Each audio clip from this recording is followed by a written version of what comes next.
संदर्भ में बात हो रही थी।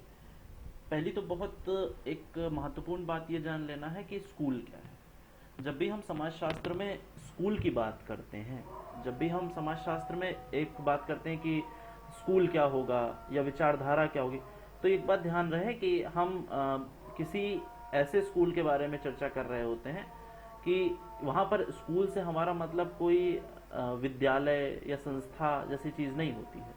वहाँ पर स्कूल से हमारा मतलब होता है कि हम एक विचारधारा की बात कर रहे हैं। तो एक सबसे ज़रूरी बात है, बहुत ज़्यादा शोर तो नहीं आ रहा है मनोज जी मेरी तरफ से?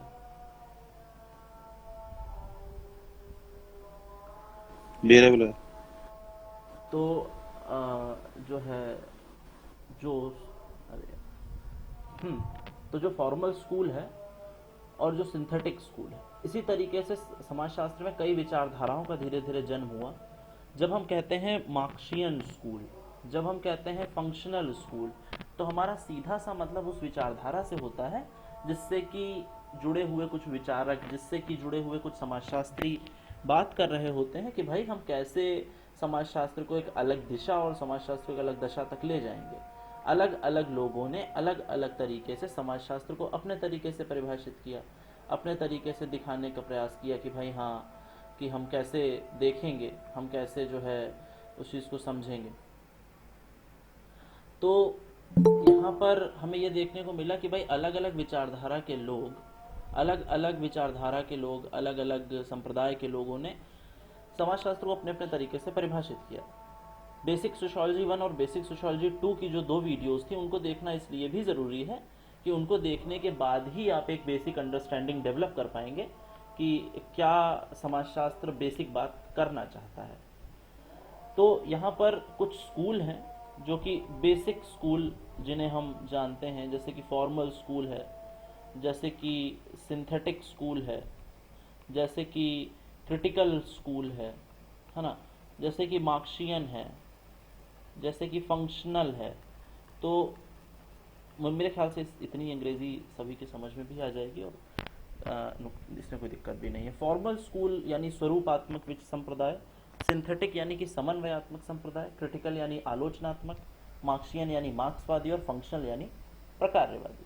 तो यहाँ पर आप ध्यान दीजिएगा कि जब सर भी स्क्रीन हम प्रेजेंट। हाँ, सर स्क्रीन नहीं दिख रही है। अच्छा सॉरी, शायद मैंने शेयर ही किया स्क्रीन नहीं दिख रही है। है। हाँ हाँ, मैं कोशिश करता हूँ, एक सेकेंड।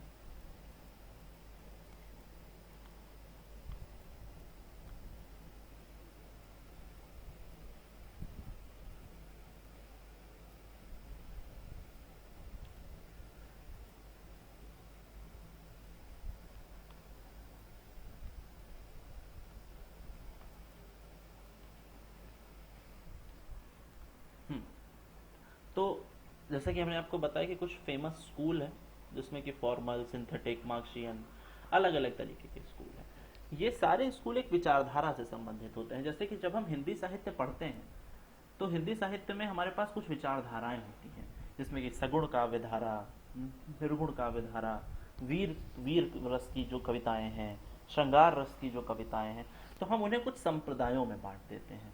जैसे हमने कहा भक्ति संप्रदाय, तो भक्ति से संबंधित जो भी रचनाएं लिखी गई उन्हें हमने भक्ति संप्रदाय के अंतर्गत रखा। वीर गाथा काल यानी वीरता के संदर्भ में जितनी रचनाएं लिखी गई उन्हें हमने वीर गाथा काल के अंतर्गत रखा। श्रृंगार के संदर्भ में जितनी रचनाएं लिखी गई उन्हें हमने श्रृंगार रस के अंतर्गत रखा, रीति काल में रखा।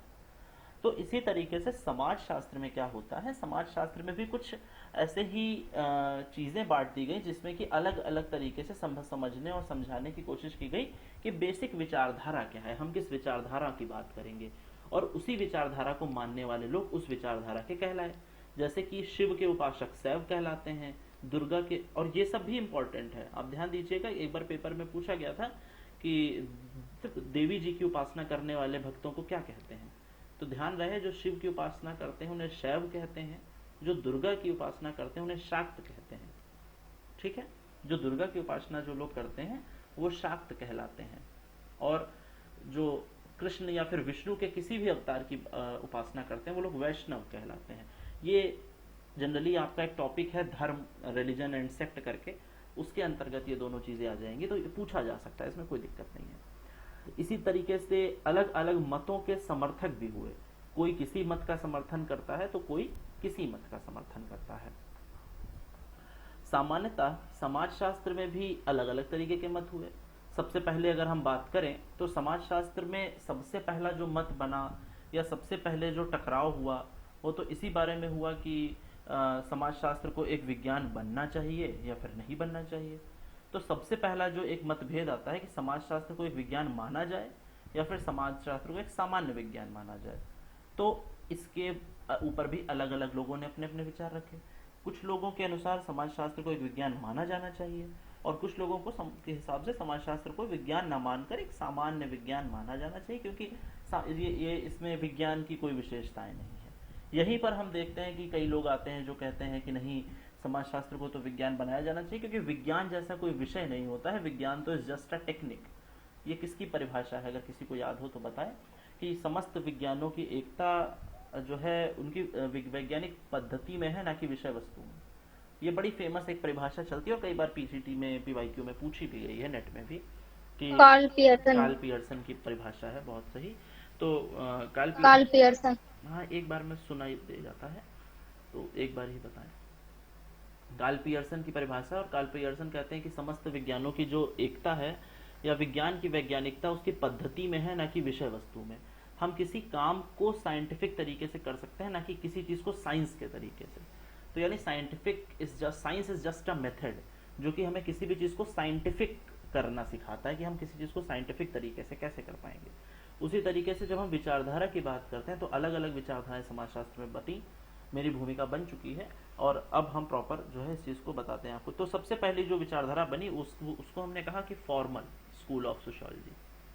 फॉर्मल स्कूल ऑफ सोशियोलॉजी, जिसको कि हम हिंदी में स्वरूपात्मक संप्रदाय भी कहते हैं। ध्यान रहे, बहुत महत्वपूर्ण क्वेश्चन है, और सबसे पहला क्वेश्चन पीजीटी में इसी से शुरू होता है कि स्कूल कैसे हैं।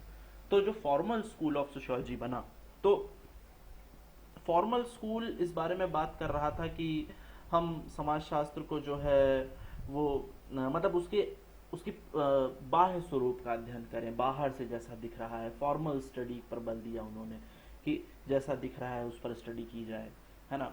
और जैसा कि मनोज जी का प्रश्न भी था, इसी बारे पे वो पूछ रहे थे। तो यानी कि समाजशास्त्र को विज्ञान बनाना या नहीं बनाना ये तो एक अलग की बात थी। इसके अलावा भी समाजशास्त्र में जो स्वरूपात्मक संप्रदाय था, यानी जो फॉर्मल स्कूल था, वो ये मानते थे कि जैसे कि बहुत सारे विज्ञान हैं, है ना, उसी तरीके से सोशियोलॉजी भी एक अलग विज्ञान है, अलग साइंस है। और जैसे सबकी अपनी कुछ समस्याएं होती हैं, उसी तरह से फॉर्मल स्कूल की भी अपनी कुछ समस्याएं हैं, और उसका समाधान भी उसी के अंतर्गत होना चाहिए। तो इसे हमने फॉर्मल स्कूल कहा। महत्वपूर्ण बात यह है कि फॉर्मल स्कूल के साथ जो लोगों के नाम जुड़े हुए हैं, फॉर्मल स्कूल के साथ जो लोग जुड़े हैं, वो आपको याद रखने हैं। तो ध्यान दें कि जो फॉर्मल स्कूल है, जो फॉर्मल विचारधारा है, उसके साथ जिन लोगों का नाम जोड़ा गया, वो सबसे पहले तो फॉर्मल स्कूल के जो संस्थापक हैं, जिनका नाम है जॉर्ज सिमेल।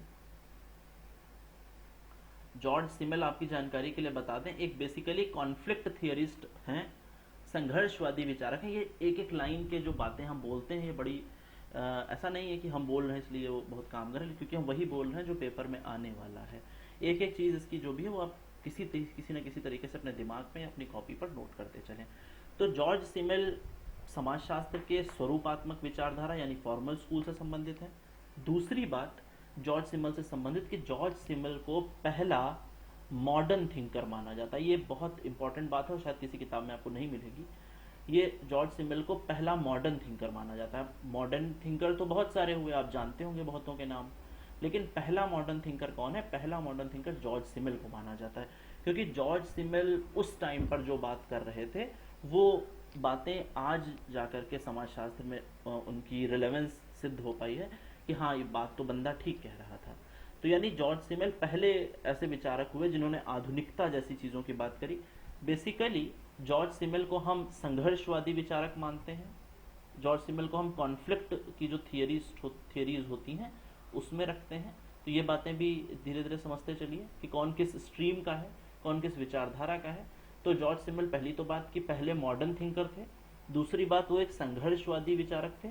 और तीसरी बात, वो जिस संघर्ष की बात करते हैं वो भावनाओं से निकलता है, यानी इमोशंस से निकलता है। क्योंकि अभी जब आप आगे जैसे जैसे बढ़ते जाएंगे तो कन्फ्यूजन का पिटारा धीरे धीरे खुलता जाएगा। तो फिर उसमें सिर्फ यही नहीं रहेगा कि सिर्फ संघर्ष की बात कौन करता है। तो संघर्ष की बात जितने लोगों ने करी उन सभी में एक माइनर सा अंतर होगा, और वो अंतर आपको डिस्टिंग्विश करना आना चाहिए। तो फॉर्मल स्कूल की सबसे बड़ी खासियत तो यह है कि जॉर्ज सिमल की सबसे बड़ी खासियत तो यह है कि ये भावनाओं पर आधारित जो संघर्ष है उसकी बात करते हैं। ठीक है, तो भावनाओं पर आधारित संघर्ष जो होगा, यानी इमोशंस कहीं दिखे और संघर्ष कहीं दिखे, तो और अगर कॉन्फ्लिक्ट से रिलेटेड कोई आंसर है तो उसका आंसर जॉर्ज सिमल होगा। इस तरह की छोटी छोटी चीज़ें, ट्रिक्स आपको पढ़ाई के दरमियान सीखती रहनी है। तो पहली बात ये, दूसरी बात ये, और तीसरी बात ये, तो सब जानकारी है जो आपको एक्स्ट्रा में मिल जाती है, जो आप रिमार्क्स में, अगर आप नोट्स बना रहे हैं तो कहीं साइड में एक कॉलम बना के लिख सकते हैं। प्रॉपर नोट्स बनाने का तरीका यही होता है, और खासकर जब आप किसी कॉम्पिटिटिव एग्जाम की तैयारी कर रहे हो। खैर, तो जब हमने फॉर्मल स्कूल की बात करी, तो फॉर्मल स्कूल में आपने देखा कि समाजशास्त्र को बिल्कुल अपने तरीके से पढ़ना है, और अपने तरीके से जैसे बाकी विषय पढ़े जाते हैं उसी तरीके से हम इसको भी पढ़ेंगे। जैसे कि अलग अलग चीज़ें हैं, अलग अलग विषय हैं जो कि अपने बारे में पढ़ते हैं, अपनी चीज़ों को पढ़ते हैं, उसी तरीके से समाजशास्त्र भी इन चीज़ों को पढ़ेगा। जॉर्ज सिमल ने फॉर्मल स्कूल को शुरू तो किया, हालांकि बाद में सिमल के स्टूडेंट रहे जिनका नाम था रॉबर्ट इजरा पार्क। आप लोगों ने नाम सुना है। और रॉबर्ट इजरा पार्क, जो कि बेसिकली इनका नाम अर्बन सोशियोलॉजी के साथ आता है, यानी नगरीय समाजशास्त्र का जो प्रश्न आते हैं उसमें आप इनका नाम अक्सर देखने को पाएंगे। आज चूंकि पहली क्लास है तो आपको शायद थोड़ा हौच पौच लग रहा हो, लेकिन ऐसा नहीं होगा। तो रॉबर्ट इजरा पार्क का नाम बेसिकली अर्बन सोशियोलॉजी के साथ आता है। और रॉबर्ट इजरा पार्क जॉर्ज सिमल के स्टूडेंट तो थे ही, और साथ ही साथ इन्होंने इस बारे में बात करी कि फॉर्मल स्कूल कैसे आगे बढ़े। हालांकि बाद में इन्होंने शिकागो स्कूल की बात अभी हम आगे करेंगे, वहाँ पर भी आते हैं। तो ये इस तरीके से फॉर्मल स्कूल धीरे धीरे बढ़ा, और फॉर्मल स्कूल ने अपने आप को एक ऐसे विचारधारा, एक ऐसी चिंतन धारा के रूप में स्वीकार किया जो कि समाजशास्त्र को एक अलग विषय या फिर एक अलग तरीके से विशिष्ट तरीके से करना चाहती है। ठीक है, इसके जो और विचारक हैं उनके नाम हम आपको बता देते हैं, पूछे जाते हैं कई बार। विचारक यानी इस वही मैंने बताया ना, इस मत को सपोर्ट करने वाले। तो सिंपल सी बात, अगर आपको ये ना याद हो, कंफ्यूजन होता हो फॉर्मल और सिंथेटिक में, तो आप ये याद कर लें कि फॉर्मल स्कूल फॉर्मल रहने की बात करता है, यानी जिसका जैसा है वो वैसा स्टडी करे, और बल्कि इसकी स्टडी करने की जो तरीके हैं वो इंटरनल है, यानी फॉर्मल है।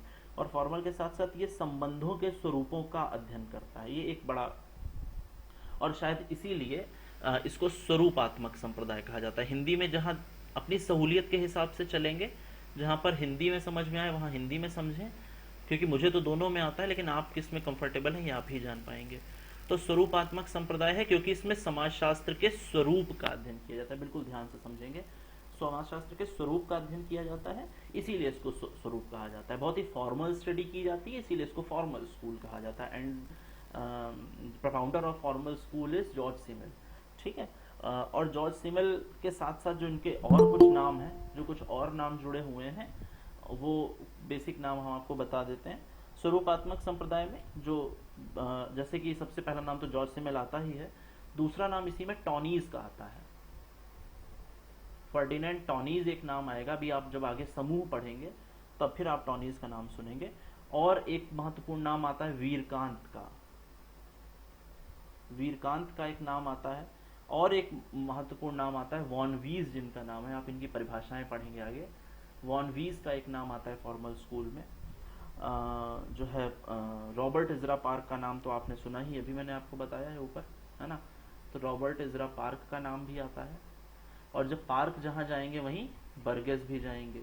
ये कुछ नाम हैं जो कि साथ साथ लिए जाते हैं, जैसे Park and Burgess, MacIver and Page, Crow and Crow, है ना। तो ये कुछ इस तरीके के नाम हैं जो कि साथ में लिए जाते हैं। तो रॉबर्ट इजरा पार्क और अर्नेस्ट बर्गेस, ये दो लोग थे।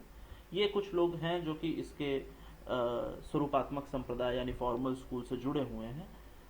कई बार अलग अलग तरीके से प्रश्न पूछते हैं। कैसे पूछते हैं हम आपको साथ साथ बताते चलते हैं कि कौन सा स्वरूपात्मक संप्रदाय का समर्थक है। 4 ऑप्शन दे दिए, इसमें से कोई एक ऑप्शन दे दिया और बाकी 3 ऐसे दे दिए जो नहीं है। तो मुझे लगता है आप आसानी से समझ जाएंगे।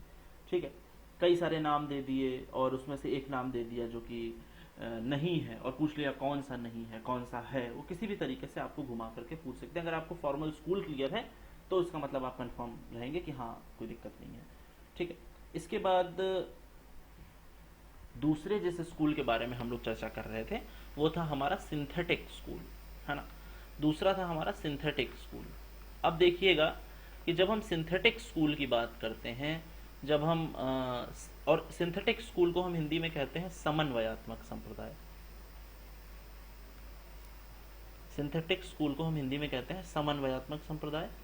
समन्वयात्मक संप्रदाय, अब देखिए इस नाम से ही पता चल रहा है सिंथेटिक, यानी इसकी अपनी कोई बहुत खास विशेषता नहीं है, बल्कि ये कह रहा है कि सबका सिंथेसिस कर लो और सारा सबको मिला जुला करके जिसको पढ़ा जाए वो सिंथेटिक स्कूल ऑफ सोशियोलॉजी है ना। तो पहला तो हो गया आपका फॉर्मल स्कूल और दूसरा हो गया आपका सिंथेटिक स्कूल। तो सिंथेटिक स्कूल क्या है, बिल्कुल सिंपल सी, इसमें कोई कंफ्यूजन नहीं है। सिंथेटिक स्कूल का सीधा सा मतलब है कि वो एक विशिष्ट विज्ञान नहीं बनाएंगे, एक सामान्य विज्ञान बनाएंगे। फिर वही बात आ गई कि भाई चलो थोड़ा इधर से लिया, थोड़ा इधर से लिया, थोड़ा इधर से लिया, इधर से लिया, इधर से लिया, इधर से लिया, और ये समाजशास्त्र बन गया। लेकिन ये क्या कह रहे हैं, नहीं नहीं हम फॉर्मल रहेंगे भैया, हम किसी से मदद नहीं लेंगे, हमारी अपनी विषय वस्तु होगी। या प्रश्न में अब मनोज जी के प्रश्न पर आते हैं। मनोज जी ने प्रश्न क्या पूछा था, बड़ी बढ़िया प्रश्न था, उसको घुमा के पूछा गया था कि किसने ऐसा माना या किसका ऐसा विश्वास था, शायद यही मुझे याद है, प्राकृतिक विज्ञानों की तरह उन्हीं सिद्धांतों और ढंगों पर समाज विज्ञान को जो बनाता है उससे उस तरह के गमन मार्ग को क्या कहते हैं। अब बहुत लोगों को तो इसमें गमन मार्ग ही नहीं समझ में आ रहा था। तो पहली तो बात, इसके लिए तैयार रहिए, प्रश्न पत्र में इस तरह की समस्याएं आएंगी कि हिंदी बहुत कठिन रहेगी तो आपको अंग्रेजी का सहारा लेना पड़ेगा। गमन मार्ग यानी इस विचारधारा, इस आइडियोलॉजी को क्या कहते हैं। तो पहली तो बात कि उन्होंने कहा कि प्राकृतिक विज्ञान। अब देखो कितना घुमा के पूछा गया है प्रश्न को कि प्राकृतिक विज्ञान तो भैया मैथ होती है। मैंने वीडियो उन्होंने बताया भी कि बेसिक सोशियोलॉजी वाले में दो तरीके के विज्ञान होते हैं, नेचुरल साइंस और सोशल साइंस। हाँ, नेचुरल साइंस में जिसमें नेचर के नियम लगते हैं, सोशल साइंस जिनमें समाज में कोई नियम नहीं लगता है या कोई भी नियम लग सकता है। तो अब इन्होंने कहा कि जैसे नेचुरल में नियम लगते हैं, जैसे प्राकृतिक विज्ञान अपनी एक अकड़ में रहते हैं, उसी तरीके से सोशियोलॉजी भी अपनी एक अकड़ में रहेगा। ऐसा किसने माना, तो सिंपल सी बात है, फॉर्मल स्कूल ने ऐसा माना, कोई दिक्कत नहीं होनी चाहिए थी। और मजे की बात है हमारे बुद्धिमान बच्चे 6 महीने से पढ़ने वाले भी इसमें भ्रमित हो रहे थे। कोई तो पता नहीं क्या बता रहा था कि क्या होगा, कोई किसी ने तो एकदम ही कुछ नया बता दिया था चीज, पॉजिटिविज्म किसी ने बता दिया था कि पॉजिटिविज्म होगा। तो अब इसका मतलब ये नहीं कि बुरा मान जाना, अगली बार से बताना मत, वो धीरे धीरे इम्प्रूव करेंगे हम लोग उसको। तो यानी नेचुरल साइंस के नियम लगेंगे, इसका मतलब फॉर्मल रहेगा भैया, थोड़ा सा किसी दूसरे का सहारा नहीं लेंगे, फॉर्मल चलेगा। तो वो तो हो गया हमारा स्वरूपात्मक। दूसरा है सिंथेटिक, वो कह रहा है कि नहीं हमारे पास तो कुछ है ही नहीं, हम तो इनका ले लेंगे, इधर उधर से ले लेके हमारा काम चल जाएगा। और जब हमारा काम चल जाएगा तो ठीक है, कोई दिक्कत ही नहीं भैया। तो जब सिंथेटिक स्कूल की बात आएगी तो सिंथेटिक की अपनी कोई विचारधारा नहीं है, सिंथेटिक दूसरों की विचारधारा पर चलता है और दूसरों की विचारधारा को ही फॉलो करता है। इसको हम हिंदी में समन्वयात्मक संप्रदाय, सांश्लेषिक संप्रदाय या फिर अलग अलग नामों से कहते हैं, इंग्लिश में इसको सिंथेटिक ही कहते हैं। इसके जो प्रमुख इसमें नाम आते हैं, वो सबसे पहला नाम तो इसमें सोरोकिन का आता है। सोरोकिन को भी जब अभी आप आगे संस्कृति वगैरह पढ़ेंगे उसमें आप पढ़ेंगे, इनका पूरा नाम P.A. सोरोकिन है, लेकिन आपको सिर्फ सोरोकिन याद रखना है। दूसरी बात, इसी में डर्कहाइम का भी नाम आ जाता है, इसी में मॉरिस गिन्सबर्ग का भी नाम आ जाता है, जिनकी सामाजिक संरचना पर काफी काम किया है जिन्होंने। इसी में हॉबहाउस का भी नाम आ जाता है, इनकी भी परिभाषाएं आप आगे सुनेंगे, है ना। तो ऐसे ही बहुत सारे नाम हैं जो कि अलग अलग संप्रदायों से, अलग अलग विचारधाराओं से जुड़े हुए हैं।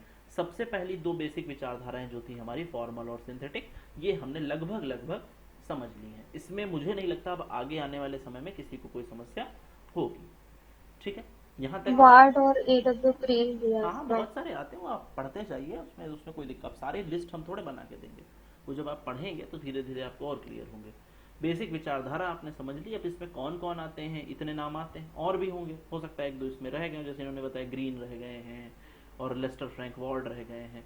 तो यानी अलग अलग नाम है सभी, क्योंकि कोई ना कोई विचारक किसी ना किसी मत से तो जुड़ा ही होगा, तो उसी तरीके से इसमें भी ये नाम आते हैं। ये इन दोनों विचारधाराओं में कोई दिक्कत हो तो पूछिए, फिर तुरंत आगे बढ़ते हैं। हाँ जी, कोई समस्या है? No sir. ठीक है। नहीं सर। No sir. बाकी अगर बीच में भी, पढ़ाते समय के बीच में भी अगर आपको कोई समस्या आती है, फील फ्री टू आस्क, कोई दिक्कत नहीं है। आराम से आप तुरंत रोक करके क्वेश्चन पूछ सकते हैं। ये नहीं कि एक उसमें फॉर्मल नहीं रहना है। सोशियोलॉजी में फॉर्मल स्कूल आपको याद करना है, लेकिन उसमें आप बहुत ज़्यादा फॉर्मल रहें जरूरी नहीं है। आप समझते चलें कि हाँ बेसिक क्या हो रहा है, और जहाँ पर भी आपको समझ में ना आए वहाँ पर आप तुरंत क्वेरी करें। ठीक है, तो ये तो हो गया फॉर्मल स्कूल और सिंथेटिक स्कूल। सर एक एक क्वेश्चन, सर एक क्वेरी आ रही है सर, मेरे मेरे माइंड में भी आ रही है। पूछ लूं सर? ये जो है, ये दोनों ही स्कूल्स के जो थिंकर हैं वो मानते थे ना? क्या? मतलब ऑब्जेक्टिविटी की बात इनमें सब्जेक्टिविटी की बात भी करते थे कोई? नहीं नहीं, दोनों सब्जेक्टिविटी, ही स्कूल के जो सब्जेक्टिविटी हैं तो देखिए, थिंकर। कोई भी साइंस एक्सेप्ट नहीं करेगी कि हम सब्जेक्टिव हैं, क्योंकि सब्जेक्टिविटी साइंस में अच्छी मानी ही नहीं जाती।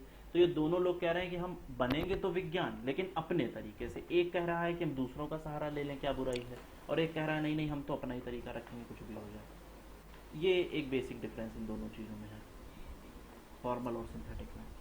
लेकिन फॉलो ही पॉजिटिविज्म को ही हाँ, करेंगे। पॉजिटिविज्म एक अलग, पॉजिटिविज्म तो काफ़ी बाद में आया। पॉजिटिविज्म तो जब आया 1838 में, जब जो अच्छा। है अकाउंट ने प्रॉपर चीज़ें शुरू हो गई, संप्रदाय बनना और ये सब, तो ये बहुत ही मतलब अर्ली सोशियोलॉजी की बातें हैं सारी। और पॉजिटिविज्म की थियरी तो जो है आगे चल करके आती है। Okay sir.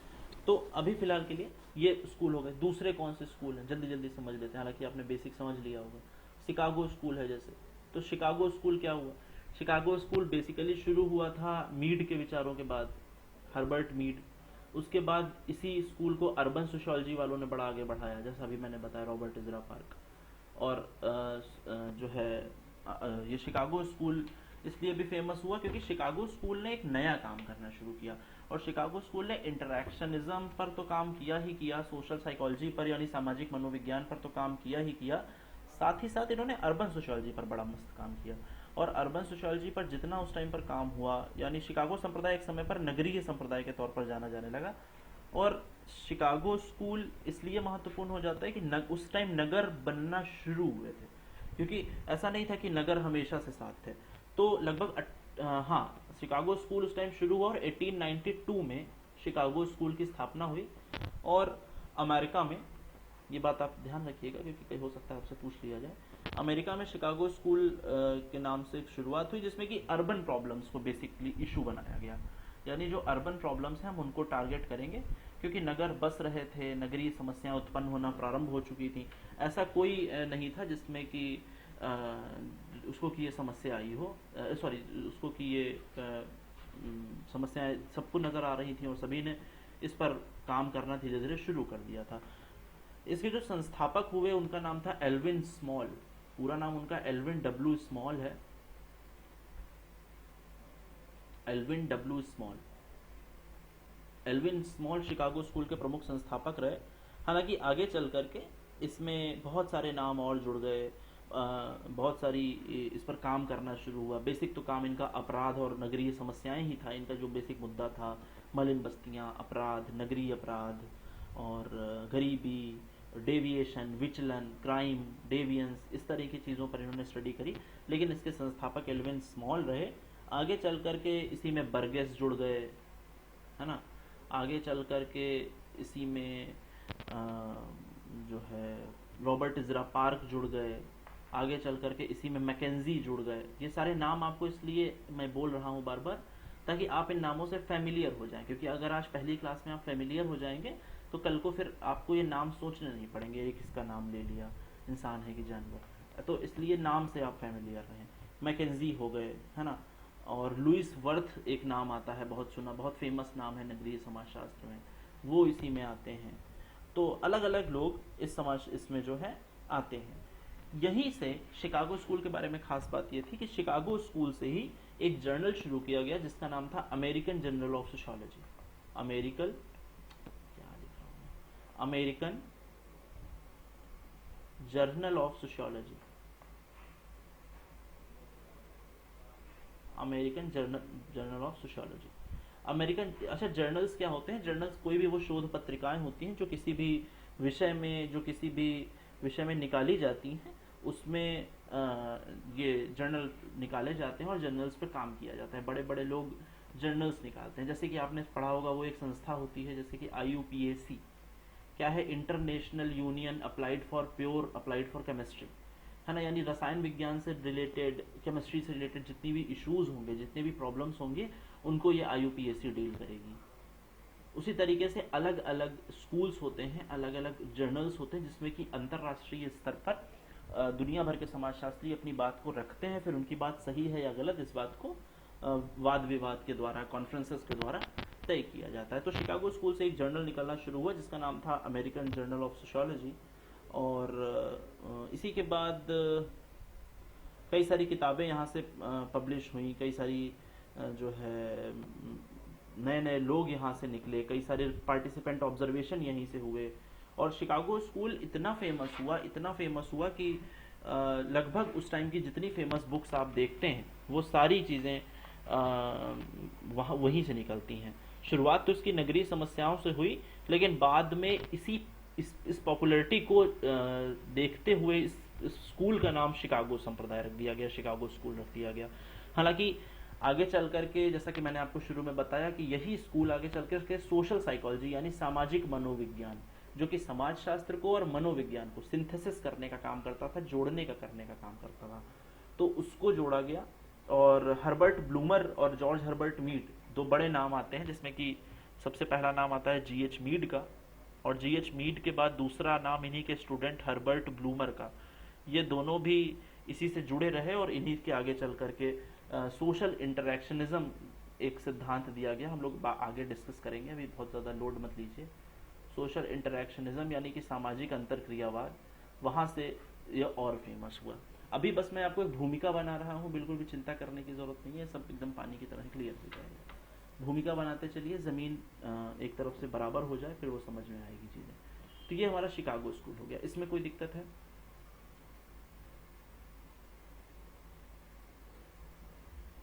No sir. ठीक है, आगे देखिए। No, sir. इसी के बाद कुछ और जैसे स्कूल्स हैं, जैसे एक हमारा है क्रिटिकल स्कूल, बड़ा इंपॉर्टेंट है भाई। क्रिटिकल स्कूल क्या है?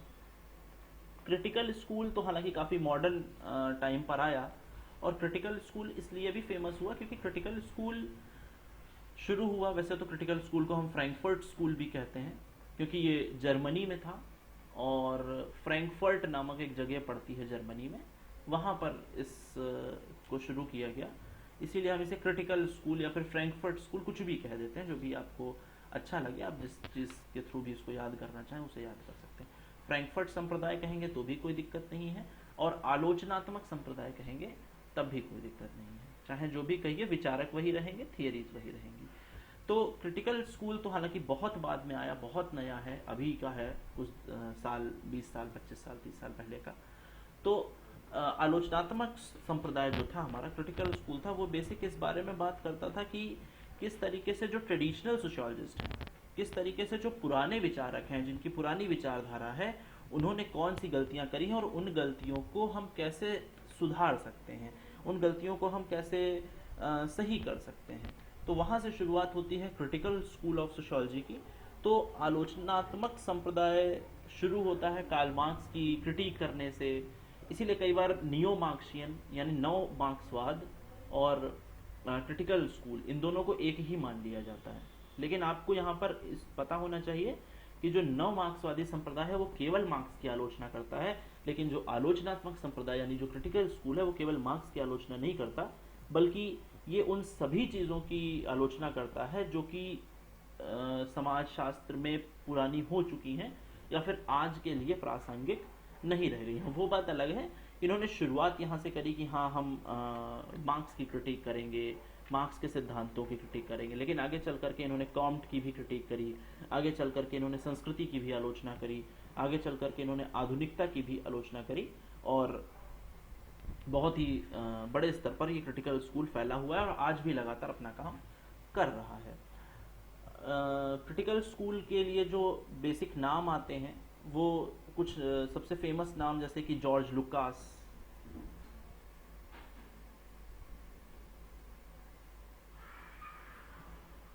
होरखीमर,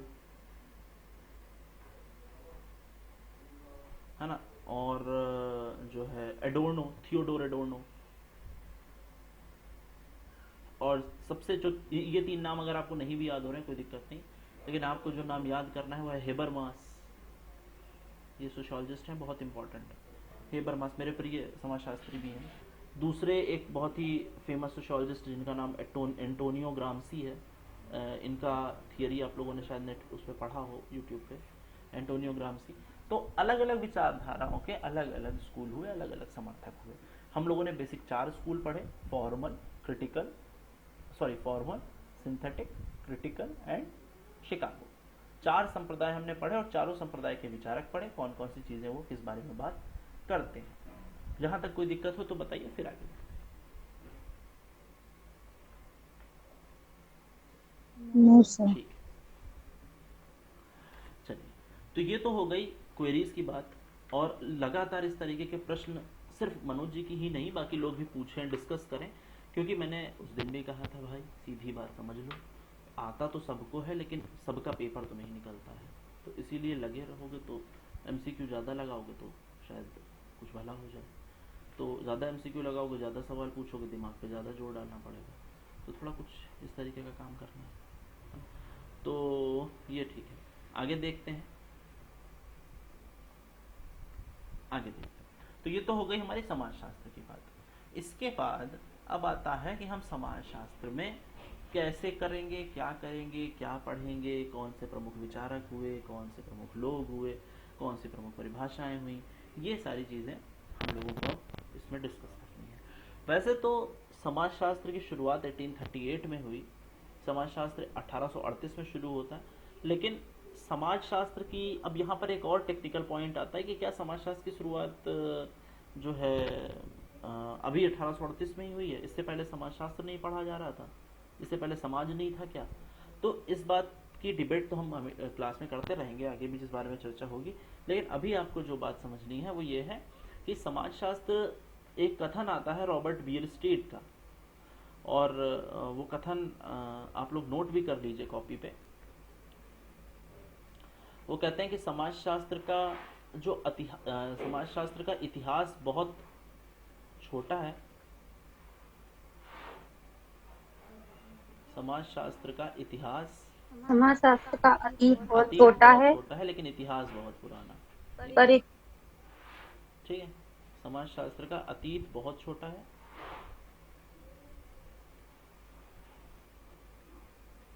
किंतु इतिहास बहुत पुराना। अब ये बेसिक डिफरेंस है अतीत और इतिहास में, है ना। तो अतीत का मतलब इंग्लिश में हालांकि जो है ये डिफिनेशन कुछ और है, ठीक है, लेकिन अतीत का मतलब ये है कि अतीत वो है जो कि लिखा गया है ना। अतीत वो है जिसको कि अभी हमने कंपाइल कर रखा है, अभी हमने समझ रखा है, अभी हमने पढ़ रखा है, वो हमारा बहुत 1838 से ही हमें दिखाई देता है। लेकिन अगर हम देखें कि समाजशास्त्र पर बात कब से हो रही है, तो उसके लिए एक बहुत लंबा समय है, उस पर कि काफ़ी दिनों से, काफ़ी समय से काम हो रहा है, वो आज का नहीं है, वो काफ़ी पुराना है। तो समाजशास्त्र का इतिहास जो है वो काफ़ी पुराना है।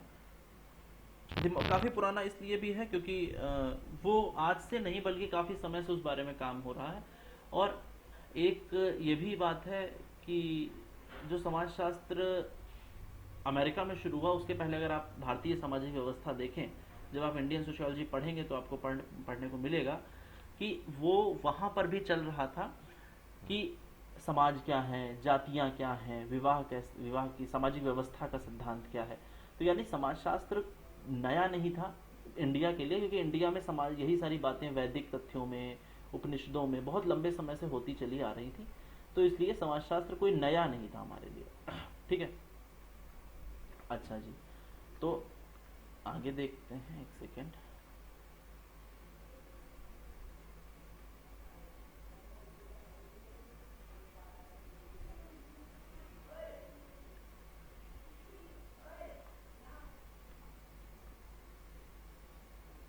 ठीक है, अब देखिए यहीं से आपकी सारी प्रॉपर एक फॉर्मल तरीके से शुरू होता है, उसको सुनते रहिए, ध्यान से नोट करते रहिए। बस हालांकि ये पीडीएफ हम आपको भेजते रहेंगे तो आपको अगर आप नोट करेंगे अच्छी बात है, आपके भी नोट्स तैयार होंगे, लेकिन अगर आप नहीं भी नोट कर रहे हैं तो उसमें सुनते रहिए ध्यान से। तो जो समाजशास्त्र जो शब्द है, जो समाजशास्त्र का शब्द है, वो तो जनरली बहुत सिंपल चीज़ है, सोशियोलॉजी का हिंदी ट्रांसलेशन है।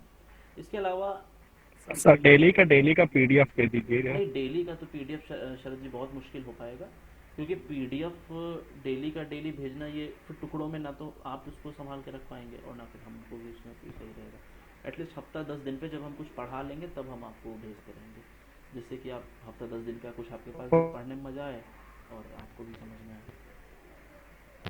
तो जो समाजशास्त्र बेसिक समाजशास्त्र है, समाजशास्त्र सोशियोलॉजी का हिंदी ट्रांसलेशन है, आप जानते हैं। और जो सोशियोलॉजी है ये दो शब्दों से मिलकर बनता है, पहला तो आपका सोसाइटस और दूसरा लोगस। एक आपका लैटिन शब्द है ये जो सोसाइटस है। कई बार सिंपल सा क्वेश्चन पीजीटी में आता है और बहुत बच्चे गलत कर देते हैं कि लैटिन का कौन सा है और ग्रीक का कौन सा है। तो आपको ध्यान रखना है कि सोशियोलॉजी में जो ये शुरू का है ये लैटिन का है और ग्रीक का लास्ट वाला है। सोसाइटस का मतलब होता है समाज और लोगस का मतलब होता है शास्त्र।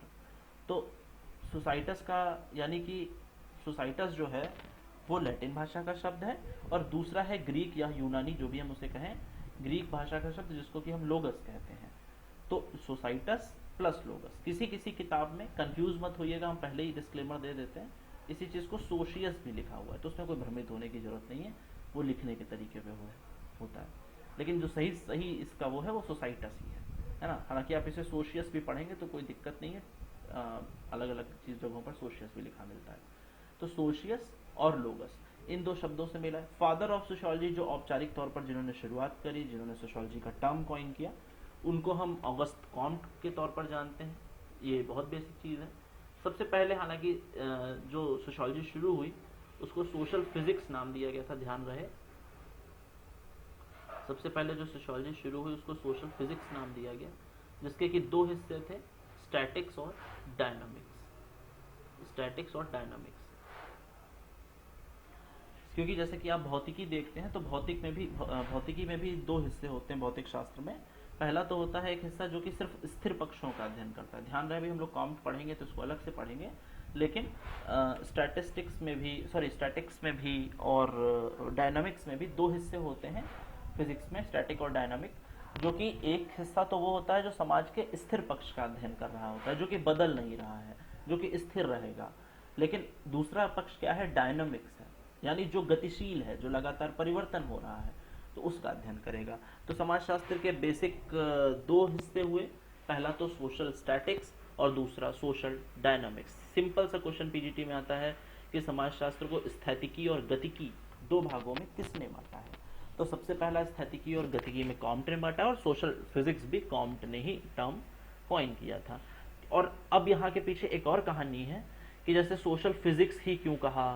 अब ये भी तो प्रश्न बनता है कि सोशल फिजिक्स क्यों कहा, सोशियोलॉजी क्यों नहीं कह दिया। तो फिजिक्स इसलिए कहा क्योंकि उस टाइम सोशियोलॉजी जैसे विषय की जहाँ आज कोई इज्जत नहीं, तो उस टाइम क्या इज्जत होगी। अभी भी आज आप किसी से कह दीजिए कि नहीं सोशियोलॉजी पढ़ते, तो कहेगा भाई क्या लड़कियों वाला विषय पढ़ते, वो उसे लगता है कि इसमें तो कुछ है ही नहीं पढ़ने के लिए। तो उस टाइम पर नेचुरल साइंसेस का बोलबाला था, उस टाइम पर प्राकृतिक विज्ञानों का बोलबाला था जिनमें कि प्रकृति के नियम लग रहे थे, या फिर हिस्ट्री का बोलबाला था, या फिर इकोनॉमिक्स, पॉलिटिकल साइंस। सोशियोलॉजी जैसा कोई सब्जेक्ट आता और कहता कि नहीं हम तो सोशल रिलेशंस की स्टडी करेंगे, सामाजिक संबंधों की स्टडी करेंगे, तो इंसान कहते भाई ऐसा अपना झोला वोला उठाओ और निकलो यहाँ से। तो इनकी कोई इज्जत नहीं थी।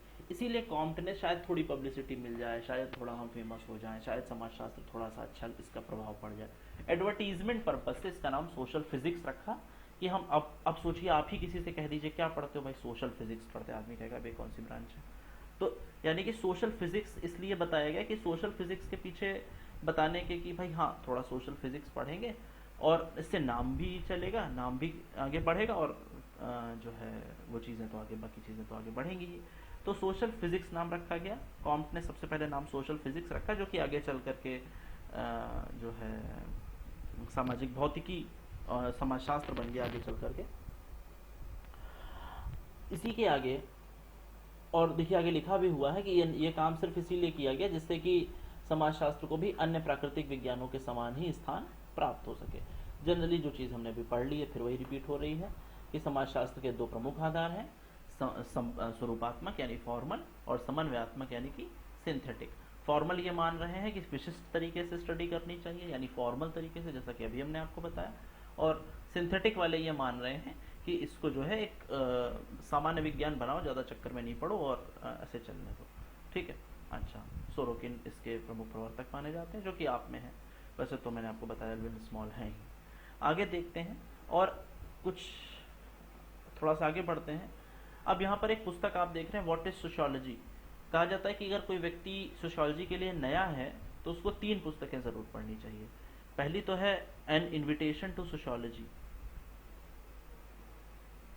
ये सारी किताबें आप लिखते चलेंगे एक रजिस्टर में, N invitation to sociology.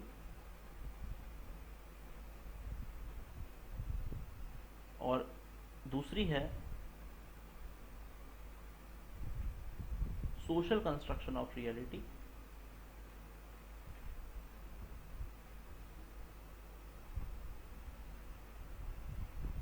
Social construction of reality. और तीसरी है व्हाट इज सोशियोलॉजी। ये 3 किताबें हैं, an invitation to sociology, social construction of reality, what is sociology. An invitation to sociology तो पीटर एल बर्जर की है।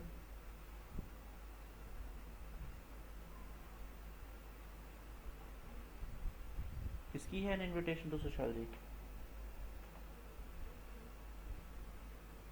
क्यों बच्चों?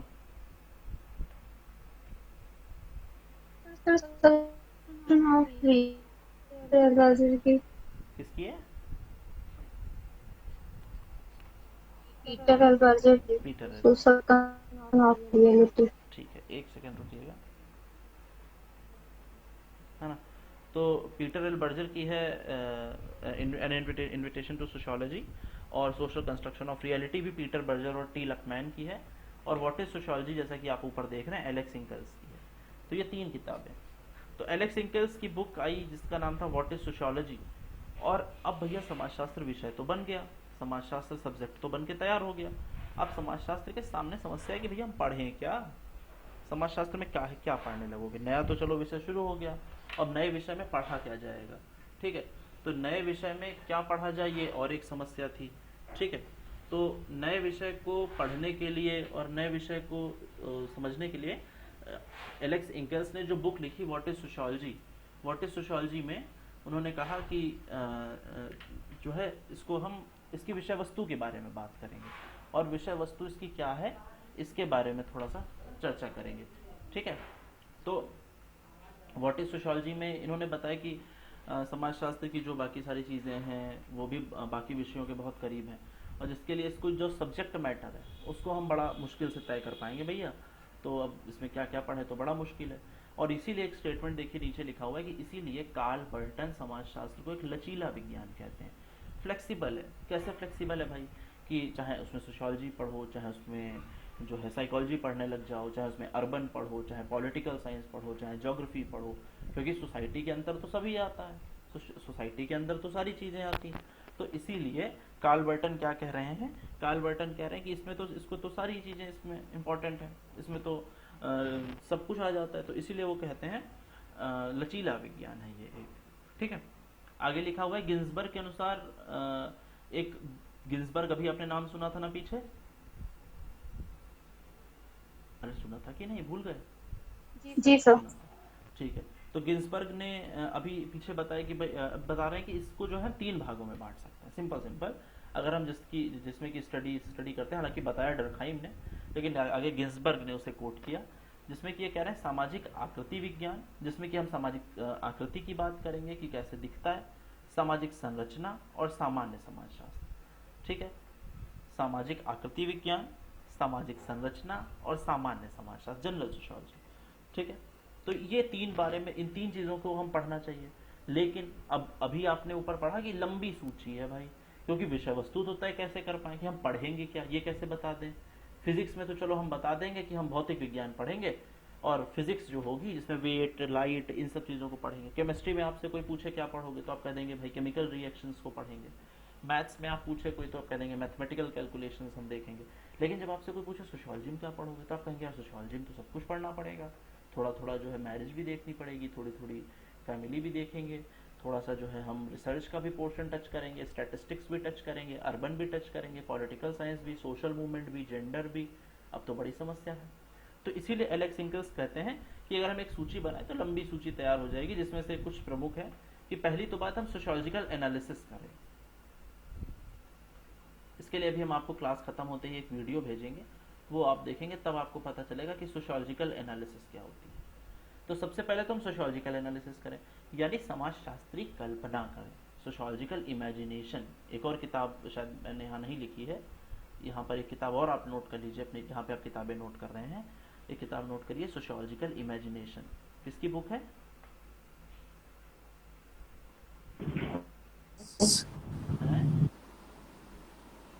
C.W. Mills. Charles writers, very good. C.W. Mills की बुक है, और बहुत इंपॉर्टेंट किताब है सोशियोलॉजिकल इमेजिनेशन। क्योंकि मैं आपको बताऊं, मैं शुरू शुरू में AKTU में पढ़ाता था, अभी पढ़ाता था क्या, पढ़ाता हूँ, है ना। तो वहाँ पर आर्किटेक्चर के स्टूडेंट्स हैं, और आप कल्पना नहीं कर सकते कि आर्किटेक्चर के स्टूडेंट्स आपसे 10 गुना ज़्यादा शातिर होते हैं, और मुझे ऐसा लगा भी। तो वो लोग क्योंकि उनके दिमाग, उनको इसी हिसाब से ट्रेन किया जाता है, बहुत ही well dressed, well maintain students होते हैं वो। तो किसी भी लेक्चर की जो शुरुआत आप भी अगर कहीं करें या कहीं आप भी पढ़ाने जाएं, तो सबसे पहले तो आप सोशियोलॉजिकल इमेजिनेशन बताएं कि what is sociological imagination, sociology क्या है। और आपसे पूछा भी जा सकता है कि सोशियोलॉजिकल इमेजिनेशन क्या है। समाजशास्त्र तो आप पढ़ा देंगे, लेकिन आप में और एक रिक्शे वाले में, एक IAS ऑफिसर में क्या अंतर होगा? आप में अंतर सिर्फ सोशियोलॉजिकल इमेजिनेशन का ही तो है, समाजशास्त्री कल्पना का ही तो अंतर है। आप अलग तरीके से चीज़ों को देख रहे हैं, वो अलग तरीके से चीज़ों को देख रहा है। तो समाजशास्त्री कल्पना जो C.W. मिल्स की बुक आई, जिसमें कि जो है उन्होंने कहा कि हम समाजशास्त्र को किस नज़रिए से देखते हैं, दैट इज़ मोर इम्पोर्टेंट। समाजशास्त्र का जो पर्सपेक्टिव है वो ज़्यादा इम्पोर्टेंट है। भाई हमने आपको बेसिक सोशियोलॉजी वाली वीडियो में बताया ना, काग दही पर जान गंवाओ, इसी को अलग अलग तरीके से पढ़ा गया, अलग अलग इसके सेंस निकले। तो उसी तरीके से एलेक्स इंकल्स कहते हैं कि सबसे पहला काम जो सोशियोलॉजी का है वो तो है कि समाजशास्त्री विश्लेषण करना, यानी सोशियोलॉजिकल एनालिसिस करना। दूसरा काम है कि जो इसकी बेसिक यूनिट्स हैं, जिनसे कि मिलकर के सोसाइटी बनती है, जिनसे मिलकर के समाज बनता है, किन्हीं छोटे छोटे टुकड़ों से मिलकर के समाज बनता है, उन बेसिक यूनिट्स की हम बात करें, उन बुनियादी इकाइयों के बारे में बात करें। ठीक है। इसके बाद आता है बुनियादी सामाजिक संस्थाएं। अब अगर हमने बुनियादी इकाइयों की बात करी, बुनियादी एनालिसिस हमने कर ली, बेसिक एनालिसिस हमने कर ली, तो हमारे पास ये भी तो एक विकल्प आता है कि अब हम इन इकाइयों को आपस में जोड़ेंगे कैसे, इन इकाइयों को आपस में चलाएंगे कैसे, और इन इकाइयों को जिस प्रक्रिया से, जिस नियम से, जिस नियमावली से हम चलाएंगे, उसी को तो हम संस्था कहते हैं, उसी नियमों के संकलन को तो हम संस्था कहते हैं। तो इसीलिए एलेक्स इंकल्स कहते हैं कि चौथे नंबर पे हमें क्या पढ़ना चाहिए, सामाजिक संस्थाओं को पढ़ना चाहिए, जिसमें कि हम देखेंगे कि सामाजिक संस्थाएं हमारी किस स्तर पर काम कर रही हैं और कैसे काम कर रही हैं। ठीक है। अच्छा, अब जब हमने देख लिया कि भाई सोशियोलॉजिकल एनालिसिस कर ली, दूसरे नंबर पे हमने बेसिक यूनिट्स देख ली, तीसरे नंबर पे हमने उनको नियम से पढ़ भी लिया, अब क्या आया कि जब नियम से पढ़ लिए तो समाज में घटनाएं क्या घट रही हैं, इसका भी तो स्टडी करेगी सोशियोलॉजी। सोशियोलॉजी का काम इसका भी तो स्टडी करना है कि समाजशास्त्र में चल क्या रहा है भाई। तो चौथे नंबर पे वो स्टडी करेगी मौलिक सामाजिक प्रक्रियाओं की, यानी बेसिक सोशियोलॉजिकल प्रोसेस, जो फंडामेंटल सोशियोलॉजिकल प्रोसेस हैं, जो मौलिक सामाजिक प्रक्रियाएं हैं, उनके बारे में स्टडी करेगा। यानी समाज में क्या चल रहा है, कंपटीशन चल रहा है कि कॉन्फ्लिक्ट चल रहा है, कोऑपरेशन चल रहा है कि एसिमिलेशन चल रहा है, सहयोग चल रहा है कि संघर्ष चल रहा है, इसके बारे में बात करेंगे। तो ये मौलिक प्रक्रियाएं हो गई हमारी। तो एलेक्स इंकल्स कहते हैं कि ये इस तरीके से हम इसको जो है पढ़ सकते हैं, इस तरीके से हम बेसिक चीज़ों को जानेंगे, क्योंकि भाई ये सोशियोलॉजी का सब्जेक्ट मैटर डिसाइड करना तो आजकल सबसे मुश्किल है ना। अभी जब आगे अभी आप देखिएगा, आगे देखते हैं, तो यानी ये हमें पता चला कि दूसरी बात आपको यहाँ पर ध्यान रखनी है कि समाजशास्त्री, ये प्रश्न आ चुका है कई बार PGT में भी और GIC में भी, कि समाजशास्त्री का काम क्या है, एक सोशियोलॉजिस्ट क्या करेगा भैया। तो समाजशास्त्री का काम ये बताना नहीं है कि समाजशास्त्र क्या करेगा, क्या हो जाएगा, क्योंकि वो हवा में बात नहीं करता। हवा में बात करेगा तो फिर साइंस कहाँ रह जाएगा। वो बात कैसे करेगा कि हाँ ऐसा करोगे तो शायद ऐसा हो सकता है, इसका ये कॉजल है, ये इफेक्ट है। हमेशा आप ध्यान रखें कि समाजशास्त्र फोकस करता है कार्य कारण संबंधों पर, यानी कॉजल इफेक्ट रिलेशनशिप जिसको कि हम कहते हैं। हालांकि जब आप मैक्स वेबर पढ़िएगा तो इसमें डिटेल में इस बारे में बात होगी, लेकिन फिलहाल के लिए जो कॉजल इफेक्ट रिलेशनशिप होता है वो इंपॉर्टेंट है। दूसरी बात, समाजशास्त्र का काम ये भविष्यवाणी करना नहीं है कि क्या होगा। समाजशास्त्र बस आपको एक अंदाजा बताएगा। समाजशास्त्र आपको बताएगा कि हाँ ऐसा हो सकता है, it can be and it can not be, ऐसा हो भी सकता है और ऐसा नहीं भी हो सकता है। अगर आप ऐसा करेंगे तो ऐसा होगा, वैसा करेंगे तो वैसा होगा।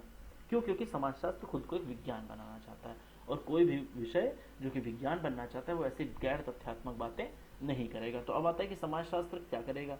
तो अब एक प्रश्न अक्सर पूछा जाता है कि समाजशास्त्र किसका अध्ययन करता है। तो समाजशास्त्र क्या है का अध्ययन करता है, क्या होगा का अध्ययन नहीं करता है, ध्यान रहे। या क्या होना चाहिए कि नहीं बता, क्या है वो हम तुम्हें बता दिया भैया। अब क्या होगा कैसे होगा ये सब हमें नहीं पता, कि वास्तविक स्थिति क्या है ये हमने तुम्हें बता दी।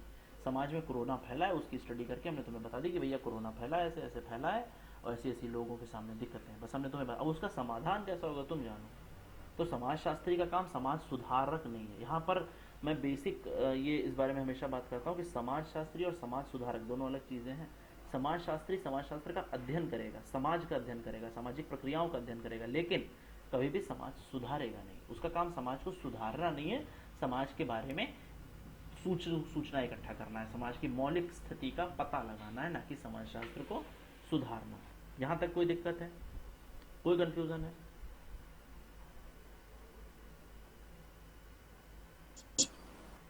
No no sir. सर। ठीक है, ओके। आगे देखते हैं। ये हो गई बात। आगे की बात है कि समाजशास्त्र में अच्छा फिर क्या पढ़ेंगे, आप ही बता दीजिए। आइए देखते हैं। इन्होंने कहा कि समाजशास्त्र का हम सब्जेक्ट मैटर तो थोड़ा डिसाइड कर लें, थोड़ा सा हम सब्जेक्ट मैटर की भी बात कर लेते हैं।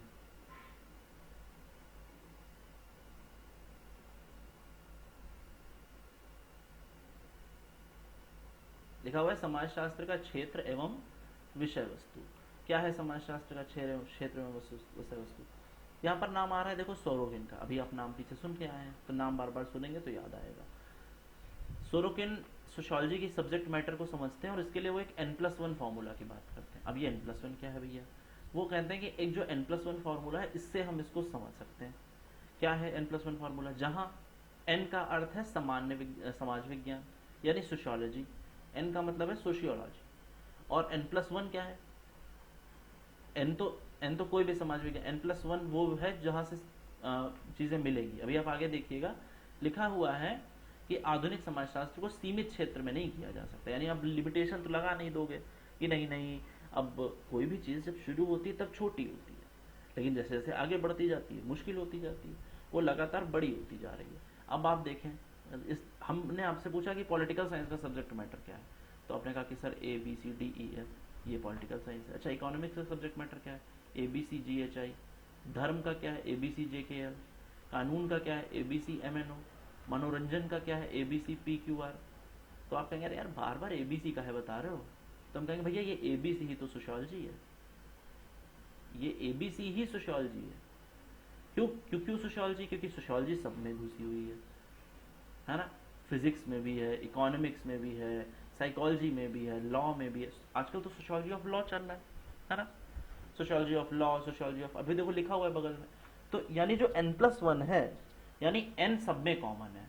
+1 आप जोड़ते जाइए, +2 हो जाए, +3 हो जाए, +4 हो जाए, वो अलग बात है, लेकिन n सब में कॉमन रहेगा। तो ये क्या है? यही सोशियोलॉजी है। ये जो ABC वाला आप देख रहे हैं पोर्शन, यही सोशियोलॉजी। ये इसको हम सोरोकिन द्वारा विकसित n+1 फॉर्मूला कहते हैं। बच्चों ध्यान रहे इस बात का, इसको हम n+1 फॉर्मूला कहते हैं, ठीक है ना। आगे देखते हैं। अब देखते हैं कि अच्छा अगर कौन सी अन्य शाखाएं निकल रही हैं। अगर इतना ABC कॉमन है तो आइए देख लेते हैं कौन कौन सी शाखाएं निकल रही हैं, क्या दिक्कत है। देखिए, बिहेवियरल सोशियोलॉजी यानी व्यवहारिक समाजशास्त्र, वृद्धावस्था का समाजशास्त्र, सोशियोलॉजी ऑफ एजिंग है ना, वृद्धावस्था बुढ़ापे का समाजशास्त्र क्या है, सोशियोलॉजी ऑफ आर्ट यानी कला का समाजशास्त्र, सोशियोलॉजी ऑफ ह्यूमन बॉडी यानी शरीर का समाजशास्त्र, संज्ञानात्मक समाजशास्त्र, विपदा का समाजशास्त्र, इवन मद्यपान का समाजशास्त्र यानी सोशियोलॉजी ऑफ ड्रिंकिंग। अब आप सोच सकते हैं ना कि सोशियोलॉजी कितना एक्सपेंड कर रहा है। सोशियोलॉजी ऑफ ड्रिंकिंग और ड्रिंकिंग वही वाला ड्रिंकिंग है जो आप समझ रहे हैं।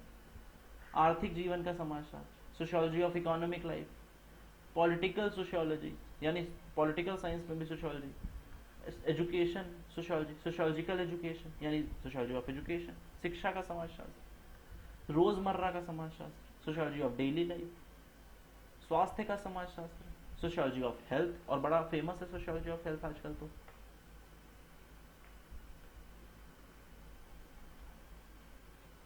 परिवार का समाजशास्त्र, सोशियोलॉजी ऑफ फैमिली, ज्ञान का समाजशास्त्र, सोशियोलॉजी ऑफ नॉलेज, कानून का समाजशास्त्र, सोशियोलॉजी ऑफ लॉ, साहित्य का समाजशास्त्र, सोशियोलॉजी ऑफ लिटरेचर, अवकाश का समाजशास्त्र, सोशियोलॉजी ऑफ वोकेशन, ग्रामीण का समाजशास्त्र, सोशियोलॉजी ऑफ रूरल लाइफ, विज्ञान का समाजशास्त्र, सोशियोलॉजी ऑफ साइंस, धर्म का समाजशास्त्र, sociology of religion, sociology of time यानी समय का समाजशास्त्र, कार्य का समाजशास्त्र, सोशियोलॉजी ऑफ वर्क, और नगरीय समाजशास्त्र, sociology of urban sociology, sociology of urban life या फिर अर्बन सोसाइटी।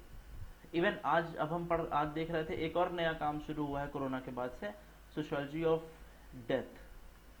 अब आप सोचिए कितना खतरनाक बन चुका है सोशियोलॉजी, सोशियोलॉजी ऑफ डेथ। और हमारे प्रोफेसर साहब कह रहे थे इससे बड़ा अच्छा टॉपिक है। हमने कहा सर इतना भी बढ़िया नहीं है जितना आप कह रहे हैं। तो यानी कि सोशियोलॉजी ऑफ डेथ एक टॉपिक है। अब इतना, और जब क्या शुरू हुआ होगा तब ऐसा होगा, तब तो ऐसा नहीं रहा होगा भाई। कोई भी चीज शुरू होती है तब ऐसी थोड़ा होती है भाई। अब आप अगर आपसे पूछें, बहुत ही बेसिक क्वेश्चन है कि दो चीजें हमारे पास हैं, एक तो हमारी आज की लाइफ है और एक हमारे पास पुरानी लाइफ थी, यानी जब हम जंगलों में रहते थे। दोनों में से ज्यादा आसान कौन सी थी बताइए? तो पहले की पहले की ज्यादा आसान थी। अच्छा, और किसको लगता है पहले की ज्यादा आसान थी? सब मुझे तो पहले इजी थी लाइफ, अब बहुत टफ है। अब ज्यादा टफ है, ठीक है। और बाकी सबको यही लगता है कि पहले की लाइफ ज्यादा आसान थी। यस। एक सेकंड रुकिए। हेलो, हाँ विनोद भैया नंबर से कर लिया था आपका। हाँ हाँ, वो टूट गया है। कल आप मिस्त्री ले आइएगा तो आराम से काम हो जाएगा सारा, है ना। तो हाँ सुबह आ जाइएगा। तो टूट गया तो मिस्त्री, और चाहिए तो एक लेबर भी लेते आइएगा अपने साथ।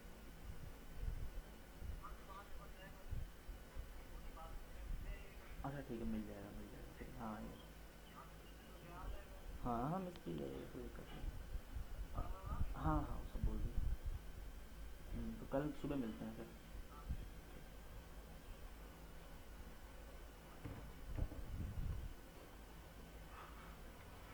ठीक है, तो सभी को लगता है कि पुरानी लाइफ ज़्यादा आसान थी, और ऐसा है भी, क्योंकि भाई अब जिस लाइफ में झंझट जितने कम, वो लाइफ उतनी ज़्यादा सरल। तो पुरानी लाइफ में ना तो भैया खाने का झंझट, जो मिला खा लिया, कच्चा खा लिया, पक्का खा लिया, नहीं मिला नहीं खाया, ना कपड़े पहनने का झंझट, ना पढ़ने जाने का झंझट, नौकरी तैयारी करने का झंझट, कोई झंझट ही नहीं है। इवन रिश्तेदारी नातेदारी का भी झंझट नहीं, वो बुआ के यहाँ 100 रुपया देना है, इसका भी कोई झंझट नहीं है। उनकी फलांग बिटिया की शादी में जाना है, इसका भी कोई झंझट नहीं। तो ये कोई झंझट ही नहीं है, तो फिर आसान तो है ही ज़िंदगी। आज क्या है, कपड़े ही इतनी वैरायटी के हैं, आप सोचिए। रात के अलग, दिन के अलग, पार्टी के अलग, खेलने जाने के अलग, सोने जाने के अलग, शादी के अलग, हर चीज़ के अलग अलग कपड़े, घूमने जाने का। इवन फॉर्मल, कैजुअल, और एक वो कौन सा होता है पार्टी वियर। कैजुअल तो मैं बहुत बाद में पता चला कि कैजुअल जैसी भी कोई चीज़ होती है। मुझे लगता था या तो फॉर्मल होता होगा या इनफॉर्मल होता होगा, लेकिन अब आप समझ रहे हैं ना कितना कितना क्लिष्ट होती जा रही है चीज़ें धीरे धीरे, दिन प्रतिदिन। आप देख रहे हैं कि डेली लाइफ की जो जिंदगी है वो बहुत ज़्यादा जटिल होती जा रही है। समाज हमेशा, जब आप अभी स्पेंसर पढ़ेंगे तो समाज क्या होता है, सरलता से जटिलता की तरफ जाता है। यानी शुरू में समाज बड़ा सरल होता है। शुरू में भाषा आप देखिए, भाषा कौन सी बोली जाती थी शुरू में? संस्कृत बोली जाती थी। अब तो संस्कृत नहीं बोलते हो भाई, अब तो कुछ भी बोल देते हो। इवन बोलते भी नहीं हो, इमोजी भेज देते हो। यही तो होता है ना, क्या जरूरत है बोलने की, इमोजी भेज दिया। गुस्सा है तो गुस्से वाला इमोजी, खुश है तो खुशी वाला इमोजी। और पहले क्या पूरा संस्कृत में बोल रहे हैं। अब सोचो पहले सरल था कि अब सरल है? अब ज्यादा सरल है। क्यों? क्योंकि सॉरी, अब ज्यादा जटिल है, उसको समझना। क्योंकि समाज क्या हो रहा है, सरलता से जटिलता की तरफ बढ़ रहा है। समाज हमेशा क्लिष्ट की तरफ बढ़ रहा है, सिंपल टू कॉम्प्लेक्स जा रहा है। इसीलिए समाज को एक ऐसा माना जाता है कि इसीलिए स्पेंसर कहते हैं समाज एक सावयव की तरीके से ट्रीट किया जाना चाहिए, क्योंकि वो सरलता से जटिलता की तरफ बढ़ रहा है। ये जितनी भी हमने सब्जेक्ट मैटर बताया, जितने भी सोशियोलॉजी, ये N+1, ये पूरा समझ में आ गया? कोई दिक्कत है यहाँ तक? हाँ। हाँ बताओ। नमस्ते। अच्छा, कोई दिक्कत नहीं है, कोई दिक्कत नहीं है ना यार? क्या पूछ सर, क्या पूछा आपने? हम पूछ रहे हैं ये जो भी पढ़ाया ये सब समझ में आ गया ना? यहाँ तक कोई समस्या तो नहीं है? यस यस सर, आ गए सर। तुम लोग इन सबकी बोली बड़ी महंगी है ना, तो बहुत मुश्किल से बोलते हैं, तो बड़ा बुलवाना पड़ता है बार बार। है तो कुछ किताबें हम और बोल रहे हैं, वो और नोट कर लीजिए, जिससे कि हर दिन आप 10 किताबें याद करिए, जिससे कि आपके लिए बर्डन ना हो। ठीक है, तो एक सेकेंड, लगभग 4-5 किताबें हमने अभी बोली ना आज, 4 बोली हैं, तो 4 किताबें आपने नोट कर ली हैं। 2-3 किताबें आप और नोट कर लीजिए, जिससे कि आप रोज़ की रोज़ कुछ किताबें याद करते रहें। हो सकता है कि आपको वो याद भी हो, उसमें कोई बहुत बड़ी बात नहीं है।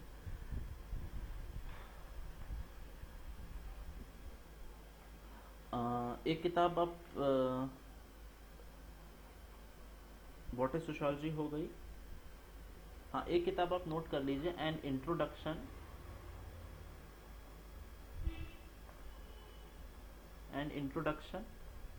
To the science of society.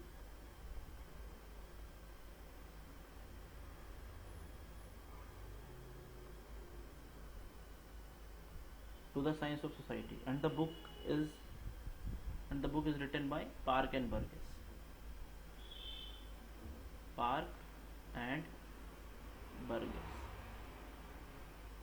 ठीक है। व्हाट इज सोशियोलॉजी आपने लिखा कि एलेक्स इंकल उनकी है, एलेक्स इंकल्स की इंपॉर्टेंट किताब है, इस बार भी पूछी गई।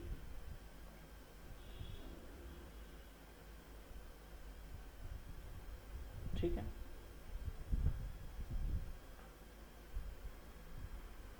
दूसरी किताब एक लिख लीजिए आप, सोशल पैथोलॉजी।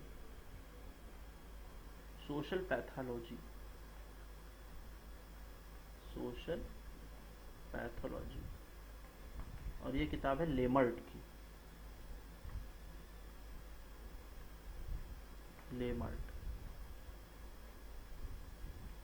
ठीक है, आगे देखते हैं।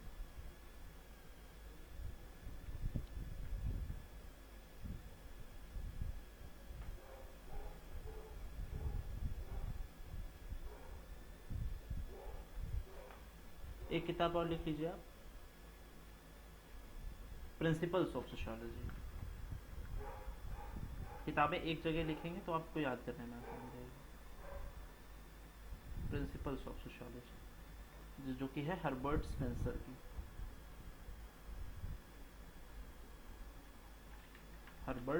की।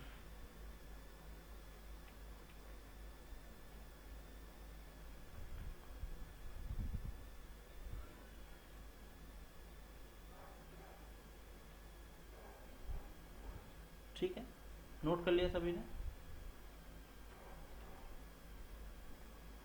Yes sir. ठीक। एक किताब लास्ट और लिख लीजिए, the social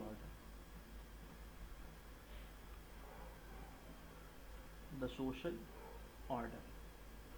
and the book is by beer street.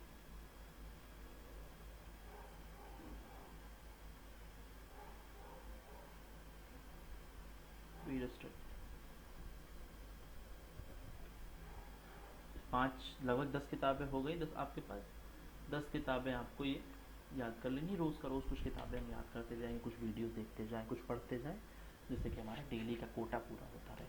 Form की डेट बढ़ गई है, जिस महाना सर आती है। हाँ, अरे 8 हुई, अरे तो 8 याद कर लेना भाई, कल बार आप लिख देंगे। 2 जो है, जिस महान आत्मा ने अभी तक फॉर्म ना। सर ये तो नेट जेआरएफ से है। क्या यही पीजीटी। हो सकता है, अपनी अपनी समझ है। पता है क्यों?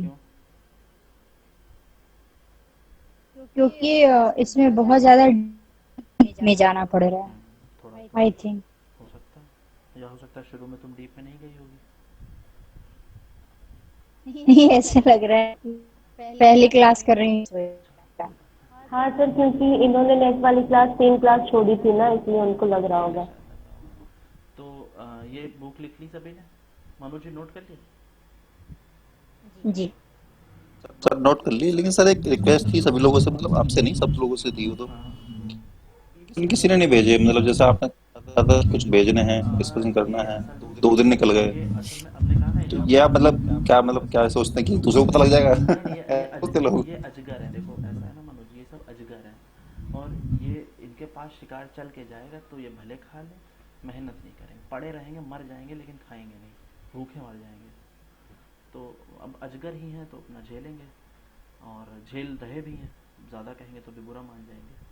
तो अब इससे ज़्यादा क्या, ठीक ही है, लेकिन गलत बात है। इवन क्लास में भी एकदम पढ़